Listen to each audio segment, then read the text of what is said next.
La question que nous allons nous poser encore en évoluant, aujourd'hui nous avons la connaissance d'un ange particulier et cet ange c'est notre ennemi, c'est Lucifer. Lucifer c'est le nom que Dieu lui a donné. Lucifer veut dire lumière brillante. Est-ce que quelqu'un donne le nom de Lucifer à son enfant? Personne ne donne le nom de Lucifer à son enfant. Mais il y a un nom qui est dérivé de Lucifer que les hommes utilisent. Luc. Luc est dérivé de Lucifer. Luc veut dire lumière. Et Lucifer veut dire lumière brillante. Mais on donne Luc, mais on ne donne jamais Lucifer. Ok, c'est une parenthèse. Donc, nous connaissons aujourd'hui ce ange particulier qui est notre ennemi. Ce Lucifer aujourd'hui, on ne l'appelle plus Lucifer parce qu'il est dans la rébellion. Nous l'appelons Satan. Une question. Est-ce que Lucifer est devenu Satan avant que Adam ne soit créé? Il était déjà dans la rébellion, il est déjà Satan et c'est après cela que Dieu a créé Adam. Vous voyez, non? Sinon, s'il n'était pas Satan là, comment il va tromper l'homme et le conduire dans le péché? Lui, il était déjà dans la rébellion. Et quand on a créé l'homme, il est venu pousser aussi l'homme dans le péché. Les hommes pensent que c'est parce qu'ils sont sur la terre et qu'ils sont désobéissants que Dieu les a envoyés le diable. Lucifer était déjà Satan avant que Dieu ne crée Adam et Ève. Sinon, il ne pouvait pas venir les tromper aussi pour les conduire dans le péché. C'est parce que lui était dans le péché qu'il est venu les conduire aussi dans le péché. Lorsque nous quittons la création des cieux et de la terre, nous voyons la rébellion. Le péché, on peut dire le péché du diable. Nous avons le péché de Lucifer. Et c'est après le péché de Lucifer que Adam et Ève ont été créés. Et Ève ont été créés, le diable est venu par le serpent. C'est un esprit qui a utilisé le serpent pour parler à Ève. Aujourd'hui, par exemple, nous connaissons la sorcellerie. Et vous savez que des esprits peuvent posséder des animaux. Ou bien se transforment en chat. L'ange Lucifer qui est devenu diable, là, qui a péché, quand Dieu a créé Adam et Ève, il a passé par le serpent, selon le récit de Genèse, pour tromper Ève et Adam, pour les conduire aussi dans le péché. Donc, après la création de Adam et Ève, nous avons encore le péché de Adam et Ève. Dans 1 Pierre 1:18 à 20, on a dit que Dieu a choisi Jésus avant la fondation du monde comme l'agneau pour le péché. Ça veut dire que Dieu savait d'avance que lorsque l'homme sera créé, les conditions ne sont pas favorables pour l'homme. Il y a un ange là qui va chercher à pousser l'homme dans le péché. Et pour que l'œuvre de Dieu n'échoue pas, Dieu a déjà pris une disposition.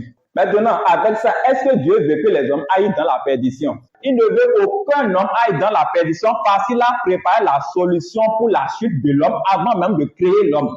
Le salut de l'humanité est préparé même avant que l'homme ne soit créé. Et qui a été préparé pour ce salut? C'est déjà précis avant la fondation du monde. Dieu lui-même a déjà choisi la solution vers la voie du salut avant même de créer l'homme. Donc sur la terre aujourd'hui, il ne doit pas y avoir débat. Seuls ceux qui sont dans l'ignorance vont être emportés dans d'autres religions à part le christianisme. Si Dieu a déjà planifié Jésus-Christ comme le salut, la solution de l'humanité avant de créer l'homme, ce n'est pas aujourd'hui que les hommes vont aller chercher autre source de solution, mais autre source de salut. C'est pourquoi dans Actes 4, le verset 12, on nous dit qu'il n'y a de salut en aucun autre. Car il n'y a sous le ciel aucun autre nom qui a été donné parmi les hommes par lequel nous devions être sauvés. Le salut est en Jésus et en Jésus-Christ seul. Et ce salut est préparé avant que l'homme ne soit créé. Avec le récit que nous sommes en train de voir, Dieu ne veut la perdition d'aucun homme parce que l'atmosphère dans laquelle il a créé l'homme, c'est l'atmosphère où il y a déjà la rébellion de Lucifer. Et il savait que Lucifer peut venir pousser l'homme dans le péché. Et pour cette raison, il a préparé la solution d'avance avant de créer l'homme. Genèse 2, le dernier verset dit que l'homme et la femme étaient tous nus, mais ils n'avaient point honte.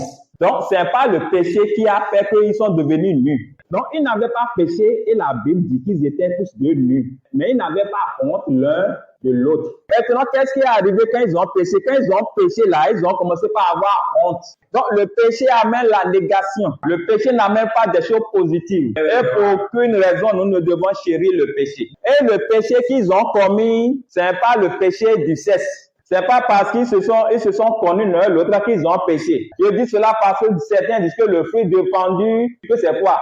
Le sexe. Maintenant, quand Dieu a créé Adam et Ève, il les a bénis. Il les a dit d'aller se multiplier. multiplier. Quand il a créé les anges, il n'a pas dit aux anges de se multiplier parce qu'il a créé des milliards d'anges à la fois. Pourquoi il n'a pas donné le salut pour les anges? Chaque ange est libre de ce qu'il a décidé. Ce n'est pas parce qu'un ange a péché que tous les anges doivent pécher obligatoirement. Quand un seul homme a péché, le péché a atteint tous les hommes. Donc, dans ces conditions, il n'y a pas de salut pour les hommes. Ça veut dire que tous les hommes doivent aller à la perdition parce qu'ils sont tous privés de la gloire. Mais malgré que certains anges ont péché, d'autres anges demeurent toujours fidèles pour Dieu et ils sont des milliers. Donc, quand Dieu a demandé à Adam et Ève qu'ils doivent se multiplier, il les a dit de se multiplier. Comment ils vont se multiplier s'ils n'utilisent pas leur sexe? Quand Adam et Ève utilisent leur sexe, ce n'est pas un péché parce qu'on les a déjà donné l'ordre de se multiplier.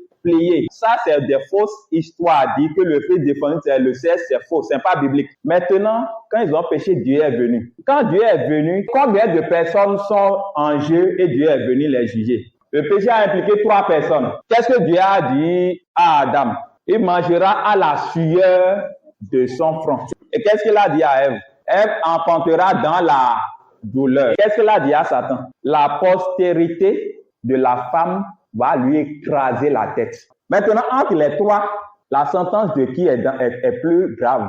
C'est Satan. Dans cette affaire-là, c'est Satan qui a ramassé le grand pot cassé. Parce que Dieu a dit que la postérité des hommes, de Adam et Ève, va venir lui écraser la tête pour l'éliminer, pour détruire ses œuvres. Je veux que nous saisissions quelque chose. Qui est la postérité ou bien le fils de l'homme qui va venir écraser la tête du serpent?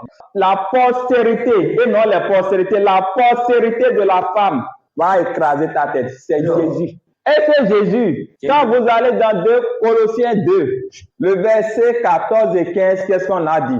Le péché d'Adam a amené la condamnation sur toute la race humaine. Tous son péché sont privés de la gloire de Dieu. Une fois que tu es né, même si toi-même tu n'as rien fait, là, tu es déjà condamné. Donc, il y a un acte ou bien un document, un procès verbal de condamnation qui subsiste contre toute la race humaine. Et sans que ce document soit ôté ou effacé, sans que ce texte soit ôté ou effacé, il n'y a personne qui aura le salut. Donc, la parole nous dit ici que Jésus a effacé l'acte dont les ordonnances nous condamnaient ou bien le document de nos dettes. Et cela confirme ce que 1 Pierre 1,18 à 20 nous a dit que Jésus est celui qui a été prédestiné, a été choisi pour être sacrifié pour nos péchés. Il a détruit ce document, ou bien ce texte-là, qui subsistait contre nous depuis le péché d'Adam. Jésus est venu détruire ça.